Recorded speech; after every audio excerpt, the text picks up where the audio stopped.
comments. The Honourable Member for Courtenay-Alberni. Mr. Speaker, my colleague talked about the Accelerator Fund, and we heard also from my colleagues on the other side about communities not getting access to that money. They rolled out $4 billion, and it was oversubscribed. Communities like Courtenay, Cumberland that applied, they got denied. Communities like Port Alberni and Parksville and Qualicum, they didn't even have a chance to get their applications in on time because they were hoping it was going to be extended. What did they do when they get oversubscribed? They put $400 million into the pot, 10% more. This is a housing emergency. Communities are lining up for this funding where they can actually use that funding to accelerate building housing to help people have a safe place to live.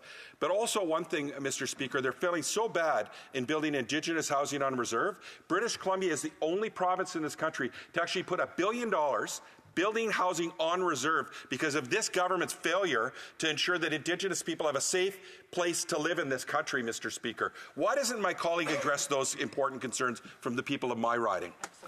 The Honourable Parliamentary Secretary. Well, it was interesting when the federal government came out with a program to try to increase the number of purpose-built rentals through the GST by forgiving on the new construction.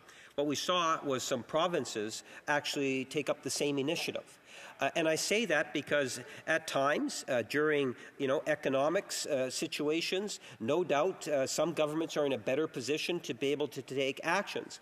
The Accelerator Fund was a huge success. We see that. We see it being drawn upon. I've seen some of the tangible results of that. I participated with Mayor Scott Gillingham and the Premier of Manitoba and the Prime Minister, where we had a press conference talking about the Accelerator Fund. It's a huge, wonderful program, and the take-up was great on it. We'll have to wait and see in terms of what takes place in the coming federal budget.